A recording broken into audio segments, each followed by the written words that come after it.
All right. Hello, hello. Can I get a hello from everybody? Hello. Oh, thank you. I feel so welcomed. Welcome yourself to the human side of change, which I think is the only Tableau provided talk with absolutely no Tableau in it. You got that everywhere else this week, right? So I hope you're ready for something a little bit different to cap off your conference. Thank you once again for choosing to spend your time here. I hope that you are here in this room right now because there is something that needs to change. Something that you want to change in your team, in your organization, in your company, something that you are trying to do. So I'm not talking about data here, I'm talking about people and change. And those things, well, they're messy and they're complex. And I've been swimming in this from day one at Tableau. When I first joined Tableau, it was as a software engineer. The company was 40 people. And over the last 11 years, we've grown to over 4,000 people now. So literally 100 times growth at Tableau. So I've been swimming at this in change throughout the last decade. But I really got thrown into the deep end a couple of years ago. And I will never forget this moment a couple of years ago when I was sitting in the fishbowl, in the inner discussion circle, in the middle of 60-something dev team leaders. This was the end of a 2-day offsite. And together we were confronting the elephant in the room, looking at our ongoing struggle and our challenges in growing and maturing from a small dev team making shrink-wrap software to a 1,000-person dev team running subscription software as a service in the cloud. We were realizing that our efforts to date had not been enough. We're not fast enough. We're not enough. We didn't need just a few more tweaks. We needed a whole transformation. And so that moment then when our co-founder looked around the discussion circle and said, well, so who's going to do something about this? That I waited a heartbeat, and then I waited one more heartbeat, and then I stuck my hand up and I said, I will. I made my voice sound much more confident than I felt in that moment. Truth be told, I knew that I had only inklings of how to approach and do a change of that magnitude, or even like how to define even what it really was that we were trying to do here. After a few months of wrestling and wrangling, we ended up naming our goal as continuous delivery, which is a specific way of working and delivering software in the software world. I'm not going to go into that, but it wasn't the way that we were working then. So even after figuring out that goal, it's been messy, it's been real.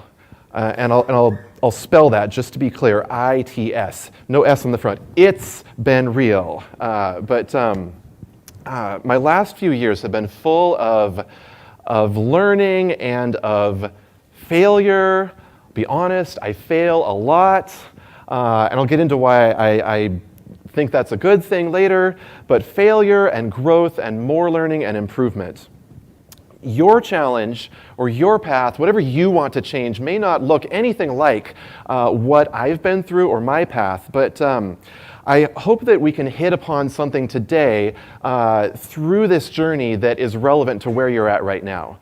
I bet you sitting right here, right now, can probably think of something. You probably came in, I bet you already know, if you can think of something specific, you don't have to say it, but if you came in here and you can think of something specific that you want to change in your organization, can I just see a show of hands? How many folks are already thinking, all right, nearly every hand here. So you're in the right place, I'm glad you're here. Think about that thing today. As I babble on and try to look for the connections. I've got a bunch of models and tools. What could be relevant to you today? I want you to know also that I'm approaching this talk today as a fellow student in the classroom of life, as a fellow traveler on the path to enlightenment and not the guru at the end of the path. I am still learning a lot, and I don't have any foolproof recipes or grand unified theory of change. What I have assembled is more like a tool belt or a toolkit. I've got a bunch of tools and I've got opinions. So, without further ado, I've ordered and structured this into a few clusters here.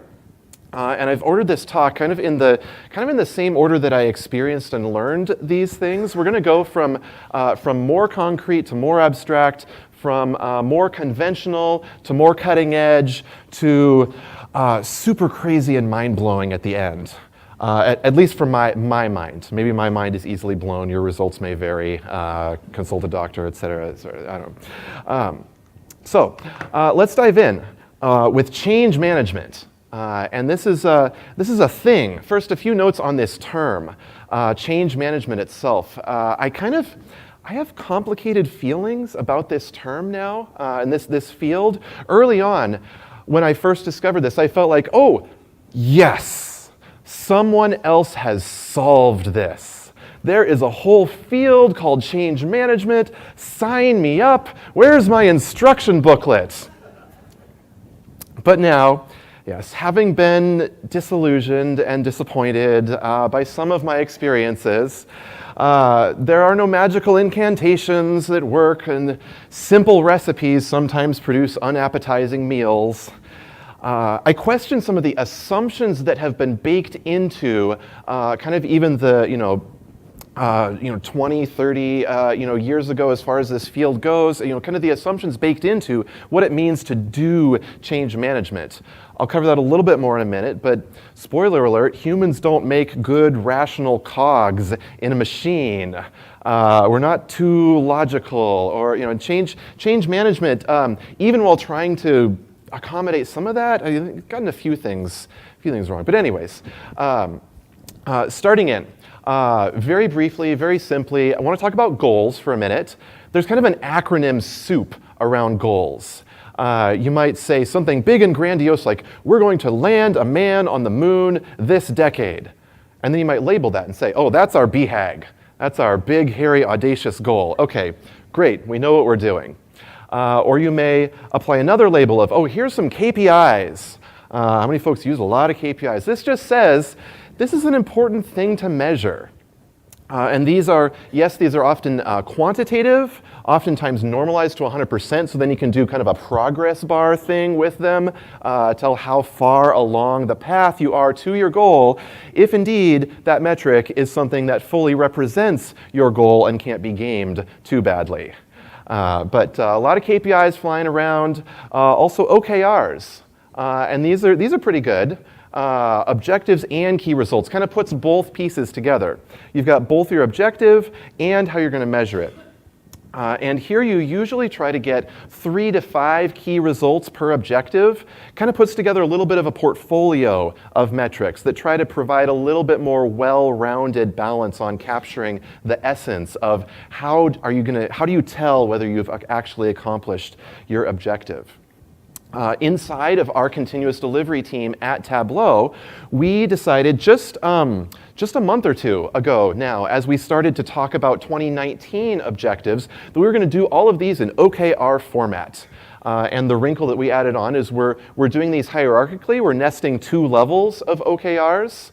So you can take some of the metrics at the first level and say, okay, think about the objective, what that represents. What's the next layer down of kind of input metrics that cascade up to that? So you can get tricky here, but the point is simply like, don't be scared by acronym soup. Goals are a fairly simple concept. You need goals. You definitely need some form of goal alignment. Everybody's heading in the same direction. And this just barely starts to enter the domain of change management, because so far we haven't said one word about how we're going to do anything, about how we're going to get there. So that brings us to what I perceive to be, at least, the most famous thing in the field of change management. How many folks in this room have heard of Kotter or the 8-step method already? Have you heard the name?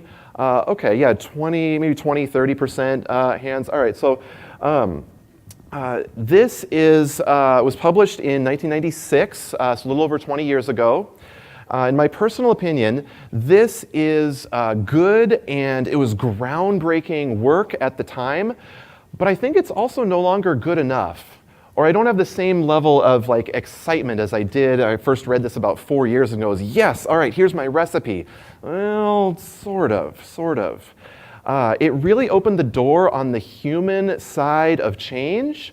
It starts to grasp at some of the human dynamics of change management that are required to execute the kind of large behavior, transformational, culture shifting kind of change. The not so great, looking back after a few years on Kotter, is that, again, in my opinion, in my perception, it seems to be written in a way assuming that multi-year time spans are the norm for a big change, that change is this exceptional thing that you do and you put a lot of effort into and then you go back to normal, which is not changing. Also that the notion that people inherently resist change, which kind of goes along with a perspective of kind of doing change to people, kind of from the top down, big pronouncement, hey, we're all going to change, and then, but people don't, in later research has shown that people don't really inherently resist change. They just don't like people doing things to them. Especially if they don't know why or they're not on board. But if you've got a big change, a big thing in front of you, and you're just starting out, this is still a good place to start. I look through these things and I ask myself, is there a sense of urgency, a shared sense of need around the problem? Or is my first problem even going to be convincing other people that there is a problem in the first place? Or do I have a sufficient guiding coalition with the authority to set us on this path? Or am I going to go off and tilt at this windmill all by my lonesome? This is a good checklist because if you miss some of these things, yeah, you'll fail. Like these are things that are pretty much required most of the time. Some of these steps are a little bit more like a specific solution to a need. For example, I don't think that you always need, in step 4, a volunteer army, an army of people on big initiatives. That just doesn't fit all kinds of change. So, but what's the need underneath that you need, whether it takes an army or not? That leads us to the next model, another change management model, and this one pivots from a solution step kind of field a little bit more towards a list of needs to address in change management. And if Kotter's approach felt to me to be tailored to kind of very big changes, then my vibe from ADKAR here is that the sweet spot here is small and medium-sized change. It's practical, it's fairly simple. I like to check this list when I'm driving the adoption of a new tool or a new fairly small technical practice, something that doesn't require a lot in the realm of what you'd call deep or cultural, deep-seated change. But if I have a new tool, say for, not hypothetical example of, some months ago, say I have a new tool that can check a developer's code complexity before they're going to commit that code to the source tree. I'll go down this, I'll examine awareness. Do they know that this thing exists? How are they going to know that it exists? Desire. Do they want it? Do they know that it solves a need? Do they think that this meets a need, and do they think that they have that need? Both parts of that are important for the desire equation. Do they have the knowledge and ability that they will need in order to use this tool and adopt this tool? Do they need training? Do they need to know a little more about how to interpret code complexity results? And then what Kotter labeled institutionalization, that was step 8 of his method, ADKAR labels reinforcement or sustaining. How are you going to reinforce and set the change so that it sticks, so that it turns into permanent, long-lasting, habitual behavior? So this is good too. I recommend it. Now, coming back to talking about those deeper or those more cultural changes, this takes me to my last change management model, which is my favorite power tool of a model inside of Tableau, behavior engineering model. It's all about the study of why do humans behave the way that they do. And here we're getting into the good stuff. The lineage on this goes all the way back to like psychologist B.F. Skinner, but this name was given to it in a 1978 book by Thomas Gilbert, was refined in 1998 in what was called the 6 boxes model, and this is still online if you want to go find that. And the credit for the 2018 Tableau form of this model goes to my esteemed colleague Arlo Belshi. This is an ordered list of the things that influence people's behavior. Norms and expectations, tools and processes, data and visible results, skills and knowledge. I'll have a better picture in just a second. And we take these top 4. We generally don't worry about numbers 5 and 6. Inside an organization or inside a company, you had a hiring process. So hopefully you did some screening for 5 raw capability of people as you were hiring them. And then generally people already want to do a good job. They're there to work. They're at your company or your organization because they want to do a good job. They want to contribute. And so 5 and 6 generally take care of themselves. We take these top 4 and we multiplex them by whether they're inside or outside of an individual's head. Is it individual or social? And that gives us this. This is the workhorse form here, this 4x2 grid, where the reason someone does or doesn't do a particular behavior, I think almost always falls in one of these buckets. And thinking through these categories as a checklist is quite comprehensive. The most important, again by far, is the norms and expectations. In beliefs, I ask myself, what do I think is normal? So normal that I don't even think to question it. What do I assume inside of me, maybe because of my personal values that drive the behaviors that I'm doing? Or socially, what expectations, what are the social norms and standards of the group that I am with, the people that I am working with? What are the things that you would say of them, that's just the way that we do things around here? The death knell of any proposed change is that phrase there. So identifying those things is really powerful and getting at those things. Second column, we go to tools. The tools that we use influence the work that we do. If you want a particular behavior, the tool shapes their workflow, and so that tool will either support or hinder or provide friction to them doing the new behavior. Or then governance. These are also tools and processes, but just collectively, at the corporate level, what kind of processes do we use to make decisions about how we are going to behave, about what we're going to do, and how we're going to do it. Data is important. I love data too, but it's a piece of the puzzle here in terms of behavior. On the individual side, data needs to come to you as a direct result of an action that you took. When you do a behavior, you need to see the results immediately or fast enough at least for you to associate the result with the behavior that you just did and feed that back into your action loop of what's the next thing that I'm going to take. If you can get data into that inner tight loop of your personal decision making, that's really powerful to get you that feedback. Or assessment. What's the data? What are the results that other folks are going to look at? And here's your typical kind of management reinforcement of your boss is looking at your numbers. And if the numbers are the right kind of numbers, well, whatever you measure, you're going to get. And so what are we measuring for? And how is assessment influencing people's behavior?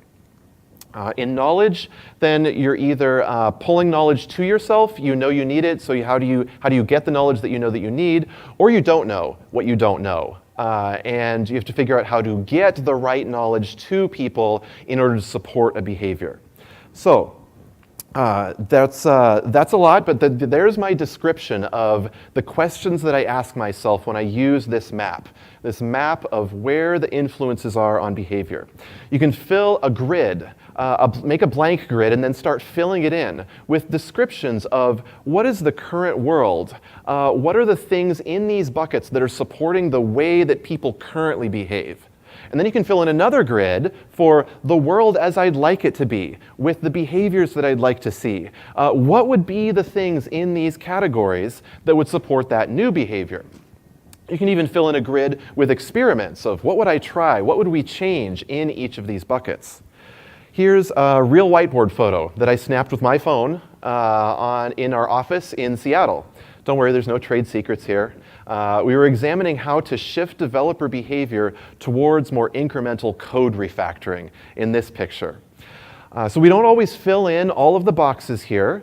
And this is a pretty deep, comprehensive tool, so we don't pull this out and use this for every change that we're trying to drive. But I'll tell you, I have seen things using this model that Cotter or ADKAR didn't surface for me, or didn't raise to the same level of awareness.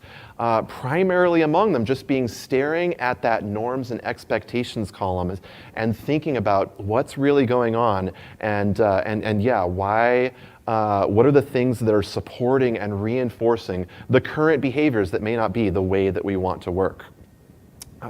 Arlo tells me that he plans to publish this out on the internet so that everyone can access this form and this goodness. If he doesn't, then I will. I'll promise that right now. But as of right now, it's just on our internal wiki at the moment. Here's another thing that is big at Tableau.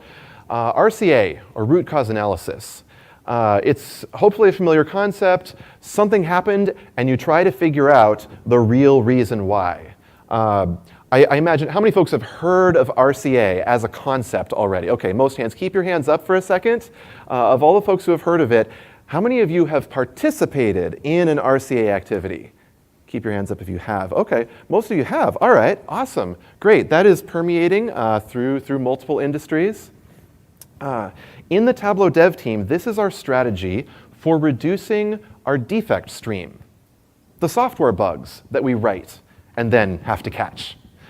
Anywhere that you have a big, complex system with a stream of problems that keep happening, that keep flowing in, incremental investment can give you the best ROI, the best bang for your buck.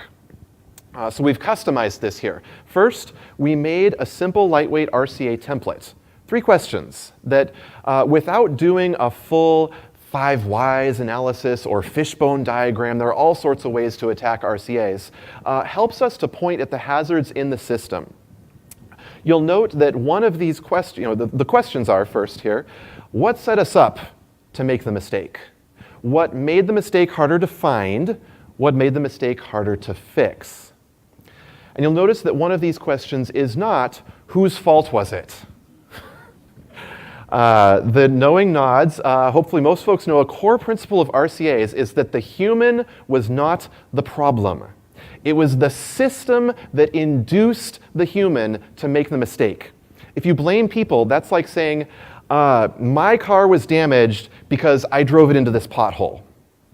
Okay, sure, maybe I could have seen the pothole and steered around it and avoided it. Like, I could have maybe done that, but what's the solution here? The solution is not to put up a sign saying, drivers beware, pothole right here. The solution is to fill the pothole, right?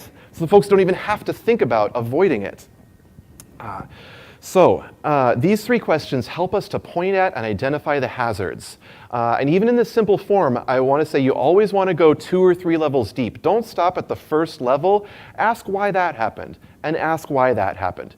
You don't need 5. People get intimidated by like, can I hit 5 whys? But at least go for 2 or 3. Then what we label, and this is the Tableau custom part here, as remediation is our particular approach to incremental investment. We don't fix the whole system, can't fix the world.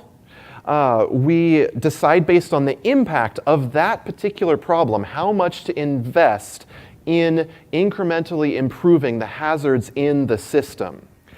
And then if we don't do those tasks right away, or at least very soon, we'll just throw them away. You might as well throw away that task if it wasn't important enough to do in a few days, because heck, your next problem's coming along tomorrow or the next day.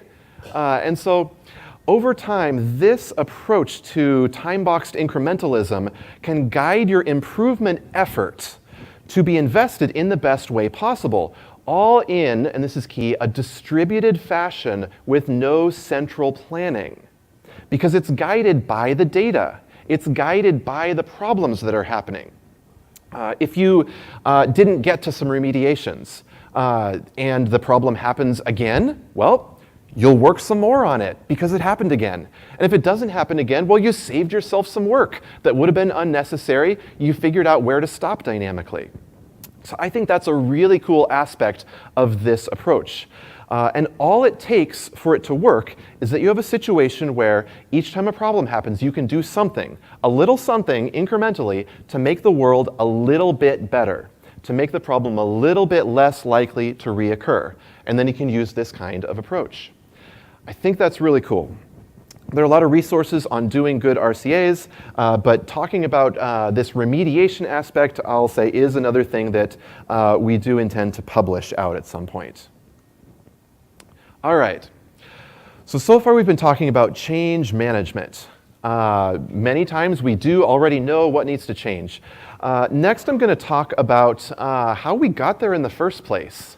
Discovering what it is that needs to change, specifically within a group or an organizational context. Even when you know exactly what you think is wrong and needs to change, going through a discovery process with other people is often a lot more effective than just telling them your opinion, telling them your conclusion. Walking through things, think back to Kotter's sense of urgency phase or guiding coalition phase. The more that people share in the authorship and the ownership and the discovery of what needs to change, the more likely that they are going to be your allies on this journey instead of resistors to your change. First up here, I cheated a little bit earlier. The behavior engineering model is also a discovery model. It straddles the two. You start from a high-level, top-line objective that you know you want some certain change, but then this grid here is about going down into these boxes and discovering what are the other things, what are the supporting things that also need to change in order to support the top-line behavior that you're going after. So this can be really useful. You don't need to use this for sourcing initial change discovery, though. Just general improvement purposes, I really want to recommend retrospectives. Next survey. How many of you, raise your hand if you're part of an organization that would identify itself as doing Agile methodologies of some kind? I don't care whether the A is capitalized or not. Keep those hands up. Okay. So all right, 40% of the room. All right, keep those hands up now. If you keep those hands up if now you are also part of a small team that's doing regular retrospectives. Oh, most of the hands going down. Oh, okay. So thank you. Those of you that still were, I hope you know how awesome these can be. There can be bad retrospectives, but they can really be an amazing tool. For the rest of you, I would say there is no better place to start. And I don't care if you're trying to be Agile or if you're on an Agile transformation or not. You don't have to be doing Agile to benefit from retrospectives. This is just a regular gathering to pause and look at things. How are things going? Including your own feelings, including your team dynamics, to inspect and adapt on how your team is working. This is a book here. One Agile coach at Tableau calls this book his Bible. It's practical, I recommend it, and being intentional about this inspect and adapt loop through the use of retrospectives can really very easily and practically handle a ton of change and improvement just at the team level. Identifying what's bothering us, what's wrong in the first place, is sometimes just as hard as actually fixing it. Now, sometimes at Tableau, as Agile coaches, we'll be with teams and we'll hear a team mention something in its retrospective. They have this problem or this impediment, and then they'll mention it in the next retrospective and the next retrospective. And then after 5 or 6 retros, they stop mentioning it. But not because it went away. They just got used to it. And so it goes away. If nothing improves, you eventually you lose your chance to change something. So you have to ask yourself in that case and in these retrospectives, what can we do about it? What do we control? And this model can help us ask those questions. It's named Circles and Soup, and it's for classifying different problems according to the level of control that you have over them, which determines the type of action that you can take. The picture here literally is the model. If your team has full control, stick the problem in the center. Great. Just fix it, direct action, no problem. But sometimes your team doesn't have control, and the useful question there is, can we influence this? Oftentimes you can, and asking this focuses you on what shape should your influencing action take. Then sometimes your team will say, nope, we have no control over this situation. And the last ring here is just, it's out there in the soup of stuff that we don't control. But then you need to ask, okay, how are we going to respond? How will you mitigate the impact on your team of this problem? Or how will you route around the broken thing so that it affects you less?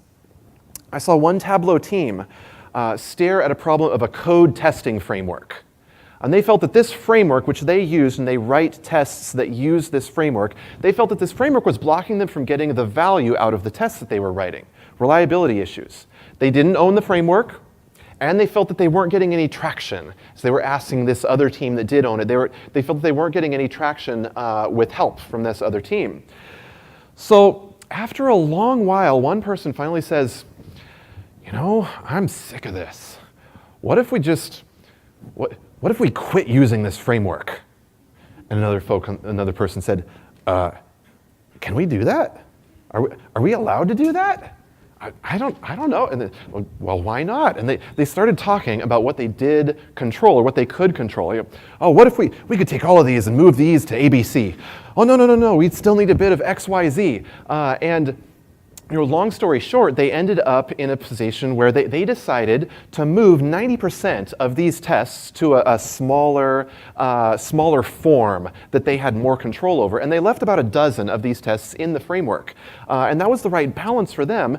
Then if this framework ever acted up, they could rerun these easily. They could even check them by hand. There were only a dozen of them. So that's how they figured it out, and they got them moved.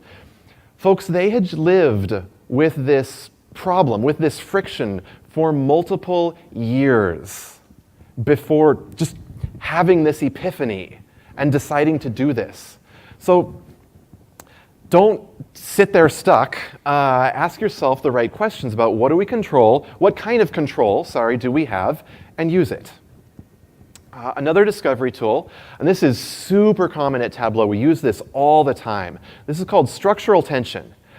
It's very simple. It's about the tension between the way that things are and the way that you'd like them to be, which makes it almost any change can be looked at this way. It's just about being intentional about this.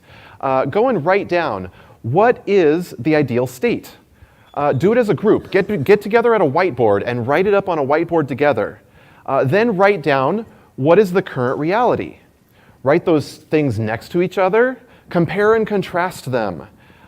This helps a group of people really converge. You'd be amazed at kind of what pops up and what assumptions you might discover between people as you try to do this as a group, just to describe what is our current reality and what would we like it to be. Most of the times I've done this, it's just been in free text. We're just writing stuff up on the whiteboard, or you can do this with the behavior engineering model. Like I referenced, fill in a grid for current reality, fill in a grid for what you'd like to have. And there are more questions in this model, or more variations of this model, but this is probably the kind of thing that's been invented thousands of times by people in front of whiteboards everywhere. It just helps to be intentional about it. All right, so now let's look at becoming more adaptable so that change doesn't have to be managed quite so hard. It starts becoming normal. You might know this joke. Was popularized years back by a David Foster Wallace speech, where two young fish, you know this one, are swimming along, and an older fish swims by and says, "Morning, boys, how's the water?" And the two fish swim on, and then a few seconds later turn and look at each other and go, "What the heck is water?" Yeah, it's not even funny anymore because it's just sad to me. It's true. It's hard to see what you're swimming in. And changing what we can't see is hard.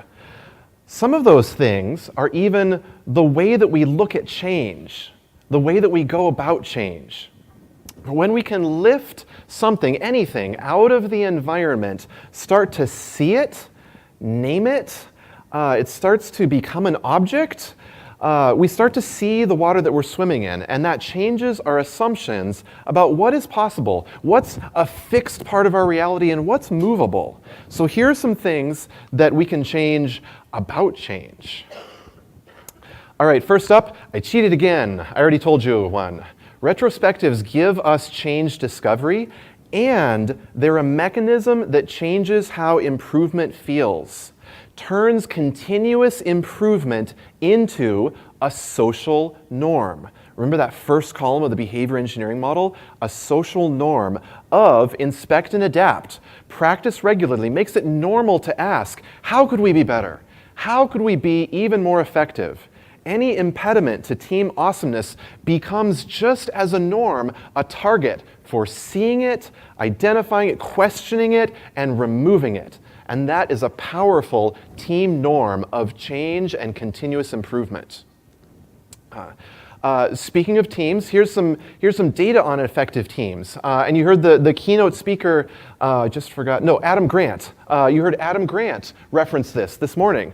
Google did a big internal project study called Project Aristotle. They did this across all of their teams, and then they crunched all of the data, and they came out with these are the top 5 factors of effective teams. Psychological safety, number 1. And then dependability, structure and clarity, meaning and impact of their work.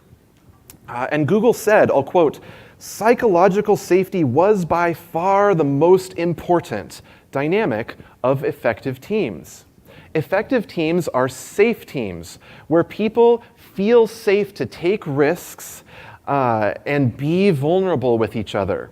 If you can't take a risk without feeling insecure or embarrassed if it doesn't turn out, then change becomes dangerous.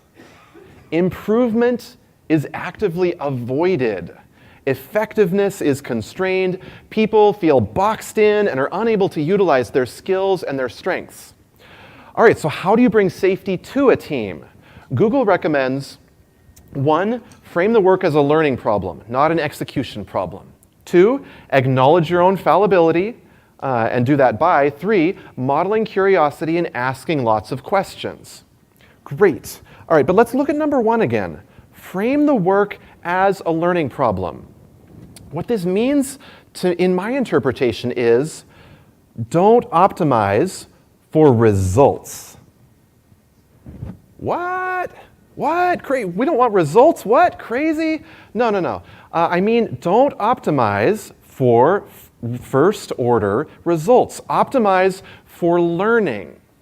In your direct accountability structures, those things that you check up on, and then the results become a signal. They become a side effect of the good learning that you're doing. But if you are held accountable and responsible for everything you try succeeding, then you will only try very safe things because you don't want to fail.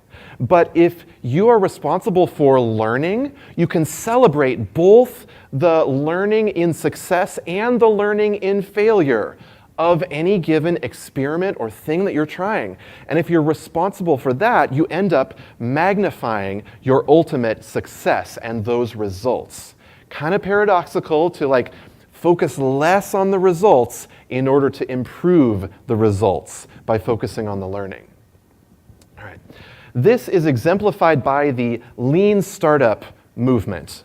How many folks have seen this book or have heard this concept going around? It's kind of percolating. The book is, I think, 6, 7 years old now. This is how, the bad thing that I'm sad about this is that the title makes people think that you have to be doing a startup, or that this is just for startups, or something like that manner. Really, this is about how you optimize for learning by weaponizing the scientific method as a strategy for learning and innovation. Identify and disprove your assumptions. You want to learn as fast as possible by executing what they call a build, measure, learn loop, as fast and as many times as possible. Doing this, when I got it took me a few years after I first read this for this to really sink in. But when I really got this changed how I looked at strategy, at business strategy, to the point where now I claim that having a strategy can be a bad strategy for your business. And I mean that in the traditional sense of you make a decision, you bet a bunch of money, and you make investments in developing a solution or a product of some kind, and then you launch it out into the marketplace and hope for a big payoff. That kind of strategy. Instead, the lean anti-strategy is to assume that we're not that smart. We can't make these big predictions and expect to be right more often than, I'll just say, chance. Instead, what the strategy then here, the meta strategy becomes, you place lots of small bets, like on every number of the spinning roulette wheel. And then if you can learn fast enough, you can adjust your bets on the fly to increase and optimize the payouts that you're getting. So I'm all in on this, big believer in lean approach to strategy and to work and to investments, using experiments. Now, should you do everything this way? Not quite. So when should we do lean or not? And this leads us to another model. We're recognizing the domains of knowability. That's a very abstract word, knowability, but this is a model by Dave Snowden called Kineton. I can't quite pronounce the Welsh word properly there. Kineton zooms out on what kind of space we're operating in and how to manage in that domain. Since this is super abstract, I'm going to use the example of project management and estimates. Mostly with projects, we assume that we are in what's called the obvious domain, where here's a burn down chart, where we make an estimate at the beginning, and modulo the cone of uncertainty, you see as time goes on, the work remaining decreases in a steady fashion, and the uncertainty decreases as we progress. And so you just do all of the work, and then you get to the end, and there you're done. Great, right? How many of us know that the world doesn't really work this way a lot of the time? If you have ever given a date or an estimate or asked for one, both sides of the table, and you know that you are just making up a number, padding it some, and then padding it some more and hoping that the world conforms to be nice enough to hit your estimate, maybe you're in what this would call the complicated domain. This is where, at the start of a project, you make an estimate, and that estimate of work remaining keeps going up and up and up as you discover more of the things that you didn't know at the start of the project. So we'd call this the complicated domain. And at a certain point, you get things analyzed, you get all the right experts, you flush out all the unknowns, and your project kind of turns a corner, gets over the hump there, and then it starts burning down. Other times, you may be in the complex space, and this is where lean startup really shines, is over here in the complex space, where you're trying to learn something or discovering something. Your burn down chart just looks terrible. It goes nowhere. Have we figured it out yet? Nope. When are you going to figure it out? I don't know. Check back again in another 2 weeks. Have you figured it out now? Nope. When are you going to figure it out? And then when you do figure it out, well, that's it. You got it. So you're done. So you just drop to zero there. There's a line at the bottom there. So if you don't know what you don't know, or you're trying to discover something, then amen, that is where lean startup shines. On the other hand, if you know everything about this and you've done it 100 times before and you feel confident in your prediction right at the start of the project, well, okay, you're in the obvious domain. Just make your estimate. Don't bother experimenting. Just do what you already know works. Apply best practices. But in other spaces, there may be no such thing as best practices. So, I like this model, even though it's super abstract.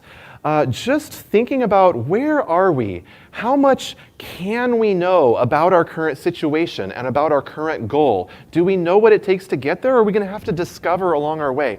Asking yourself that can be really powerful and can set you up for much better conversations with your project managers or your estimators. So we're incorporating this inside of Tableau into our kind of our estimation and the way that we categorize and talk about projects as they progress. So this is pretty powerful. Now I want to go back to Agile once more. I am a believer in Agile methodologies, despite the number of bad Agile, bad Scrum, bad transformations that I know that we've all heard of or perhaps experienced in different places. But I do see a lot of truth in this model. It's called the Agile fluency model. It was developed a couple years ago by Agile luminaries Jim Shore and Diana Larson. There's these zones of behavior relative to agility and relative to value delivery. It's kind of like how far along the bus route to totally agile do you want to go? Different companies or industries may have different needs or desires for how much, what their goal is, but calling your shot, knowing where you're headed, makes you more likely to hit the target that you're shooting for. Zone 1, called focusing here, starts with the teams themselves. It says shift team culture.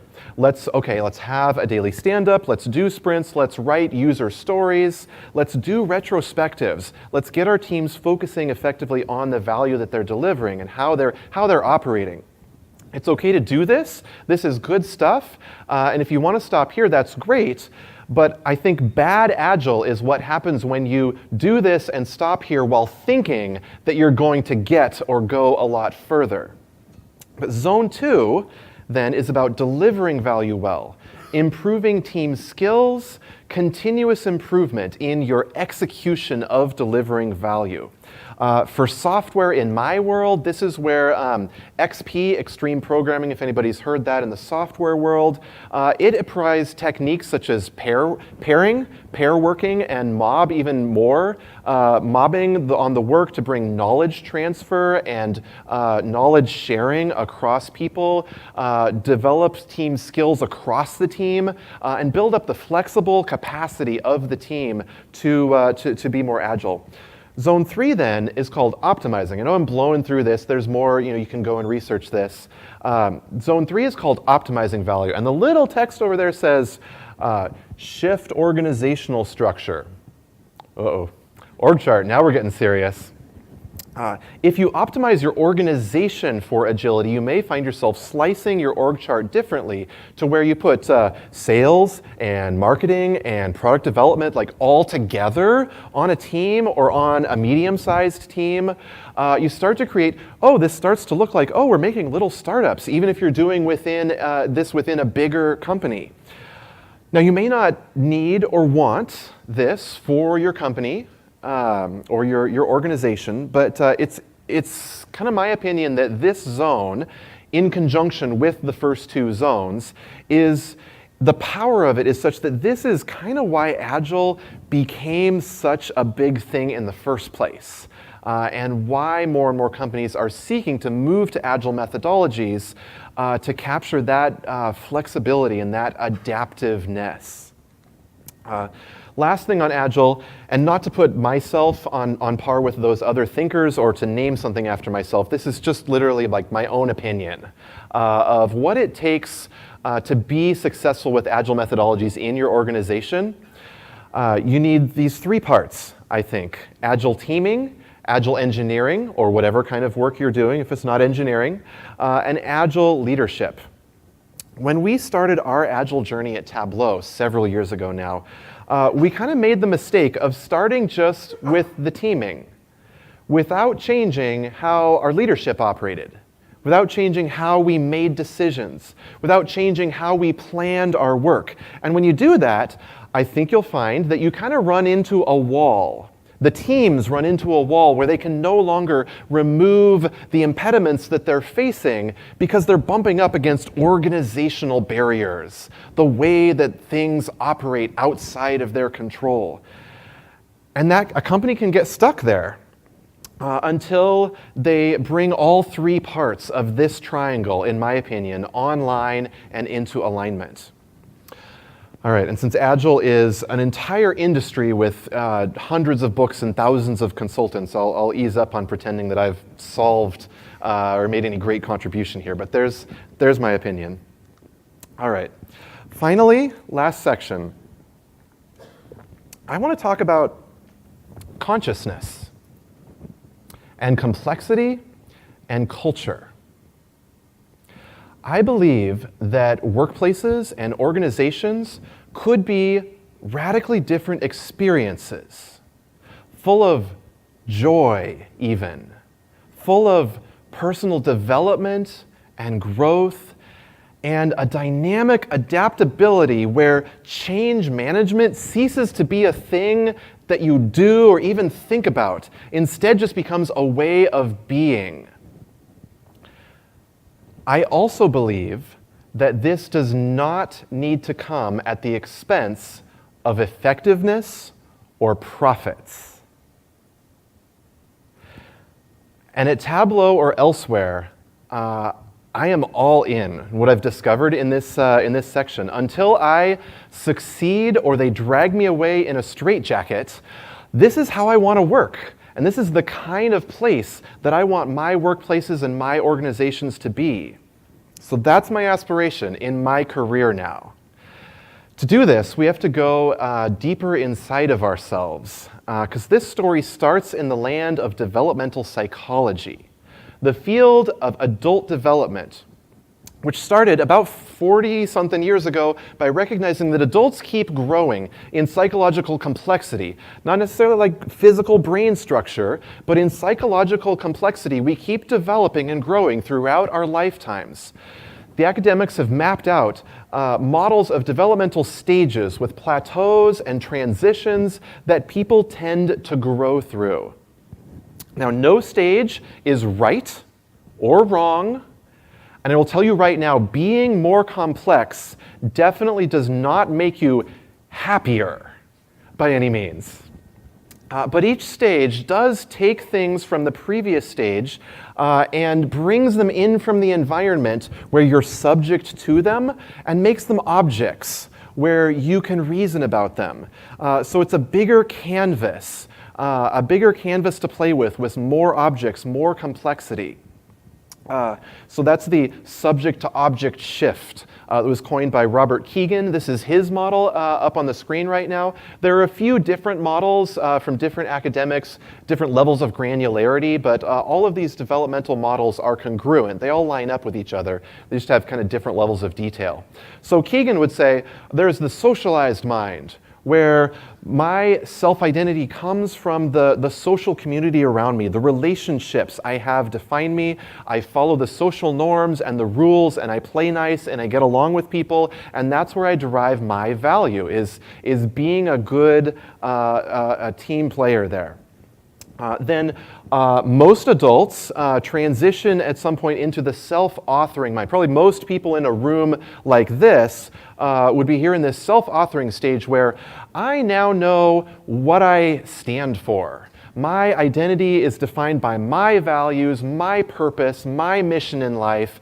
And so, yes, I can still get along with people. I can still play by the rules. But now I know when I want to break the rules also. And I can decide when it's right for me to break the rules versus play along.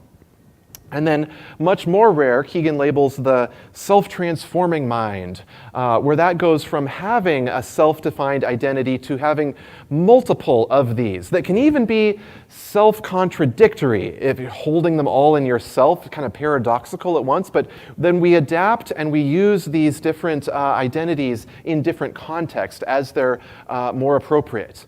I confess that maybe not being there, I'm still trying to grok this one myself. But here are the developmental stages. There's a bit of evidence that knowing about these developmental stages does tend to help people help people grow through the stages a little bit faster. So there you go. You're welcome. I don't know. There's also a bit of evidence that the developmental complexity of the leaders of an organization is strongly correlated with how successful those leaders are perceived as being as leaders of their organization, and that there's kind of this cap effect of if you have a complex developed leadership in the psychological sense, that your companies your orgs can handle complexity, but leaders at simpler levels would tend to like cap. I'm just going to sort of leave that there and move on, because that's probably not something that you have a lot of control over in your organizations. But it's an intriguing prospect. It's just a few studies at this point, but I look at those and I squint and I say, yeah, I think I've seen that already. See, I see the ring of truth there at least. All right, so here's a specific concrete tool by Keegan and Leahy, the authors of this book, that can contribute directly to that kind of personal development. This book lays out an immunity to change mapping tool that can help us. If you're facing a growth challenge, a personal development challenge, a performance challenge at work, or you just know that you need to behave or show up differently in a situation, the strongest change aversion within people, within ourselves, often comes from our values inside of ourselves. Remember again, that first column, going back to behavior engineering management, that first column of beliefs and what's inside of me, these are often protective values that we hold inside of ourselves, deep-seated, that are trying to prevent ourselves from getting hurt. Usually again. Hurt again is why they're there in the first place. And these hidden values, these protective values, can protect us from our stated goals, from the things that we actually want to accomplish. It can be like having one foot on the gas and the other foot on the brake at the same time. You want to be like this, but your hidden values want to be like this. Someone said to me just a few months ago at Tableau, I want to show up in this way as a leader with my team, but I find and I recognize that I keep showing up with this behavior instead. And when I hear that, I know that A, that person is primed for this kind of complexity growth leap, and that this is a framework that people can use to help them to see it and help them to work through that kind of developmental challenge. Now, I want to be very clear, you cannot do this to someone at all. You can't make someone grow. You can do it in yourself. You can use this tool to face a challenge yourself and grow. And you can also invite others to go through it with you. You could invite your team to do this. The book talks about some examples of using this within a team scenario, though I haven't done it organizationally within Tableau. Now, next, let's look at this developmental complexity applied to organizations directly. This is Keegan and Leahy's next book, An Everyone Culture. And the thesis of this book is that, quote, in most organizations, nearly everyone is doing a second job that no one is paying them for, namely covering their weaknesses, trying to look their best, and managing other people's impressions of them. How much time and effort goes into this? Does that resonate with anyone? I don't know. If you're like me, when you go to work in the morning, you slip on this mask. And this mask is called professionalism.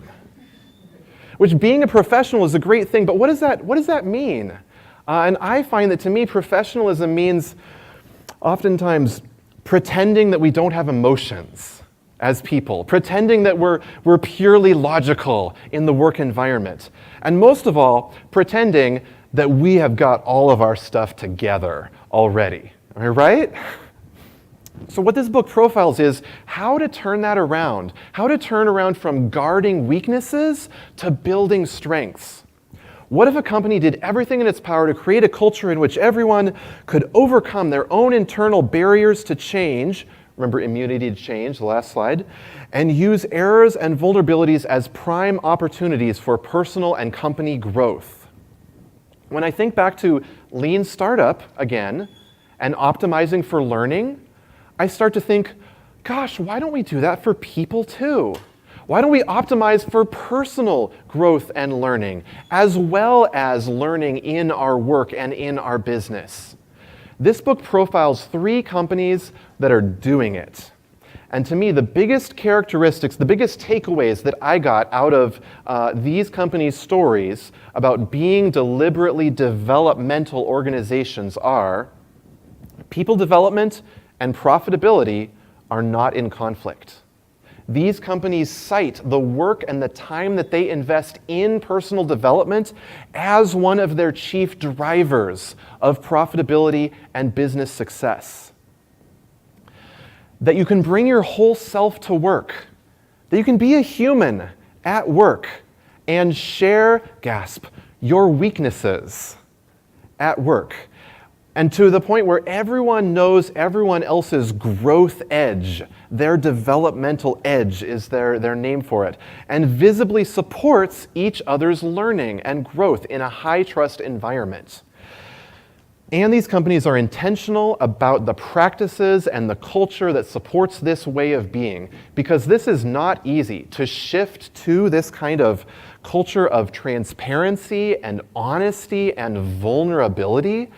It's scary, right? At least for most of us. I don't know about you. But this book is an existence proof of companies that are doing it, that are working this way. And it gives us a ton of practices of real companies and invites us to try them and see where we get. Similarly, but even more grandly, Frederic Laloux. This book is a couple of years old, and he's sold 400,000 copies already of this book, Reinventing Organizations. At the core of this is a sociological, societal model that was developed by the spiral dynamics of Claire Graves, and also in the integral philosophy of Ken Wilber and others. Laloux applies it to organizations. And here are 3 relevant stages of dominant mode behavior in organizations or companies. Orange is the well-oiled machine flowing from the Enlightenment and the Industrial Revolution. The modern company is centered on meritocracy and accountability and innovation. These are the inventions of modernity applied on top of, a bunch of previous stages that I won't go into. Then green moves from a machine to a family metaphor. This is where companies start professing values. Companies didn't used to have values, and emphasizes empowerment and equality. Kind of from the 70s onward, this starts showing up in books like Servant Leadership and other things. And there are many orgs today that are green. Tableau is kind of a very green company. Our core values are very important to us as a company, and all of the people that work at Tableau care about the mission that we're on. But a green-orange blend or hybrid. And each stage, again, transcends and includes the ones before it. But how many folks have seen kind of the tension of green, orange, where we're in this space where we say, okay, we have an org chart that's this hierarchy, and that's the power flow. But please be a good boss. Please be a nice, kind boss. Don't be a dictator or abuse that power. Be a servant leader and empower your people, enable your people. So there's this kind of tension that's latent in where a lot of organizations are today. So lastly, there's teal, which is what Laloux calls the next stage. This is what comes next. And is a little, in one sense, analysis and speculation here. But again, this book profiles kind of 8 to 12 companies that are doing various aspects of this. He lists 3 things.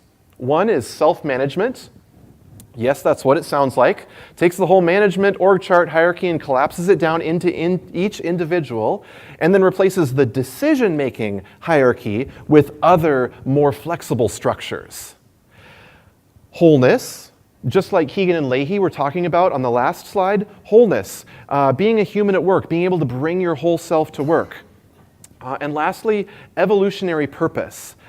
This one's hard to condense a bit, but I'll just say sort of take the mission statement off the wall and continually sense how it and the work that the organization is doing need to evolve or need to co-evolve as the organization continues to grow and develop itself. And one thing that Lelou claims, and it's not the central focus of this book, but he makes a strong claim, having been at and observed these companies, that they don't do change management. Change is like breathing for these companies. It just happens. And it uses the metaphor, this stage, of a living organism that is continually adapting to its environment. So, all right, so this is radical stuff. How many folks can imagine their whole org chart going poof tomorrow? Not a Tableau either, by the way. And yet, this book profiles companies that are doing these things, sometimes for decades. The biggest one to me, and I'm running over a little bit, sorry. The biggest one is a company called Buurtzorg in the Netherlands. This company, over the span of like 8 years, now employs 2/3 of all the home healthcare nurses in the Netherlands, 14,000 nurses. They have 1,000 teams of nurses out in the field doing their thing. They have a central corporate office of 50 people. 50 people supporting 14,000. And it's working for them. It's crazy, crazy, crazy, but it's working for them. So this book offers the practices that these companies are doing with an invitation to consider at least what is going to be the biggest and best expression of organizations. What could the future potentially be like? All right. So that's all the content. That's all I could fit today. You can snap a picture of this if you want. Every keyword, here's every keyword and model name in the talk. If you want to look something up later without having to scrub through the video, there you go. Couldn't compress a full decade into an hour, but I hope this hour has been productive for you.